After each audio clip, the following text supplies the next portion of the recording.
Hey, how's it going everyone? I'm Isaac Chok from PickOnTech, and in this video I'll be reviewing the Logitech G213 keyboard from the Prodigy lineup.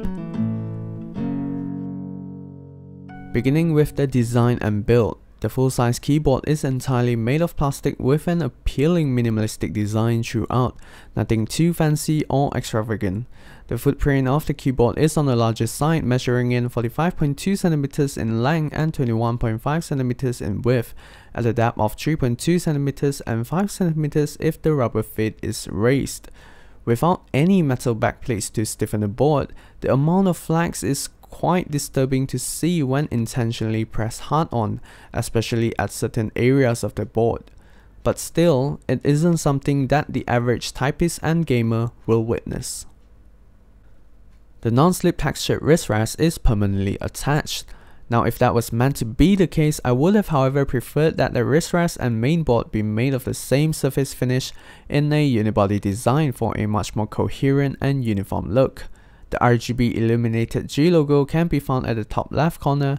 It gives off a distinct personality to the minimalistic design, together with a set of media keys at the top right and gaming mode toggle, light toggle at the sides, and finally the square white LED status indicators. The sides of the keyboard is glossy black with the 1.8 meter non-removable braided cable running through the back from a solid rubber housing. The cable seems pretty durable itself, so not much of an issue with it. At the back you'll find plastic diagonal patterns going on, the rubber feet, and a large set of rubber pads, specifically the one at the bottom which runs the entire length to prevent it from slipping. With regards to the keycaps, it is made of ABS plastic which is UV coated and laser engraved for the backlit fonts, very standard affair. I find the paint to be pretty durable against scratches and scuffs, which is good. To the back of the keycap you'll find a plastic plunger which bottoms out the rubber dome of the key. Now, due to the specific design, changing keycaps is mostly out of the question.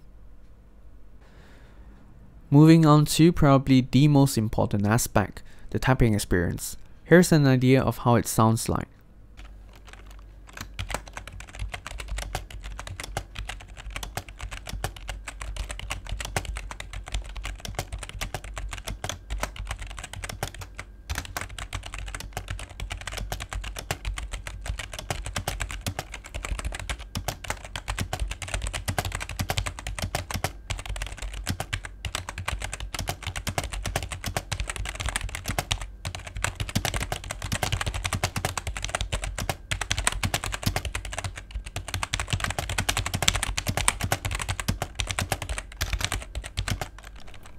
The keys are quieter than mechanical counterparts.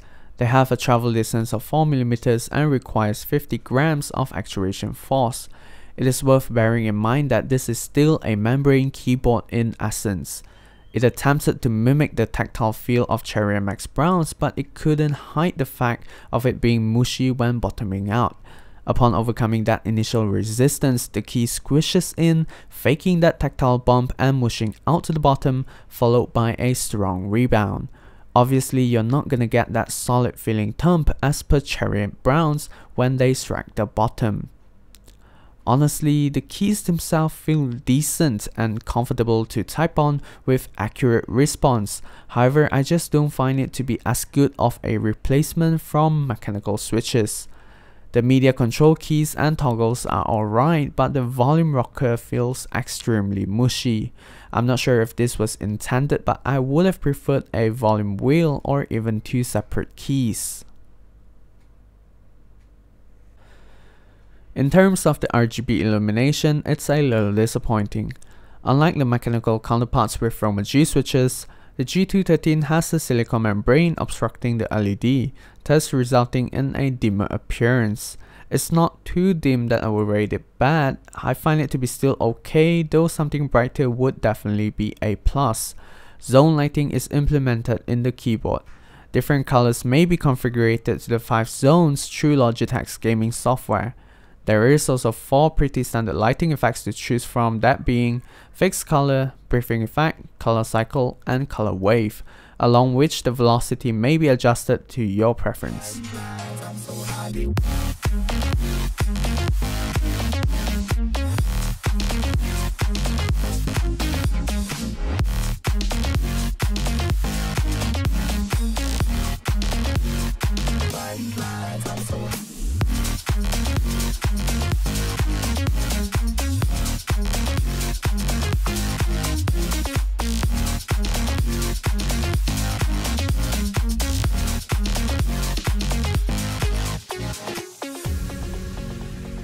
What I don't like first of all is the uneven and spotty illumination of the fonts, which is mainly due to the plastic plunger of the keycaps getting in the way of what is already not a bright light source. It is fine if you look it straight up from the top, however, if you're in the typing position and angle, the spottiness becomes pretty apparent. Whites on the keyboard has a apparent bluish tint to it, which I don't like as much.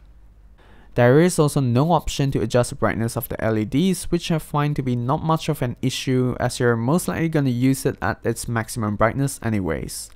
The light toggle at the top right only switches the LEDs on and off. The keyboard is advertised to be spill resistant, rated 60 ml of liquid. Probably not very significant, but it gives you a bit of a reflex time to recover from accidental spills, and without drainage holes at the back, you're gonna have to let it dry completely prior plugging it in again. Features of the keyboard includes the game mode toggle, which can be configured in the software to disable certain keys, like the Windows key when you are in game. Also, you may program the function keys as dedicated macro keys via the software. It automatically detects the games on your PC, and assigning commands to it is as easy as dragging and dropping. Lastly, the key press heat map allows you to visualize the keys that press the most as well as its duration. Consider that a cherry to top it off.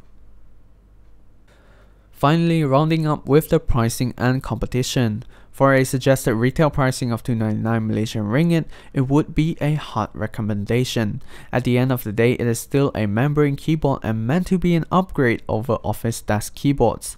Checking out the market, you can get mainstream mechanical boards for a little more, such as the Tesoro Excalibur Spectrum for around 350 Malaysian ringgit with cal switches and per key illumination, which I do recommend checking out. And if you are okay with RGB lighting, then you may also check out Logitech G213.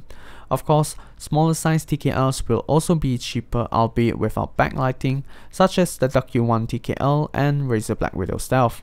So those are some fully mechanical keyboards that you may explore around the price range. Fortunately, market price of the G213 had gone down quite a bit, and you can get one now for as low as 220 Malaysian ringgit. Now at this price point, it would be very acceptable as it stretches the price difference from fully mechanical alternatives much further apart. That is not to say, however, there are still Chinese knockoff switches for mechanical keyboards wondering about the price range from smaller brands, where quality is a little more questionable. If you have fully explored the alternatives and truly dig the aesthetics of the G213, it would still be an okay purchase, just not from its suggested retail pricing of $299. This rounds up my review and thoughts of the Logitech G213. As always, thanks for watching, thumbs, comment, subscribe, and I'll see you guys in the next video. Have a good day everyone.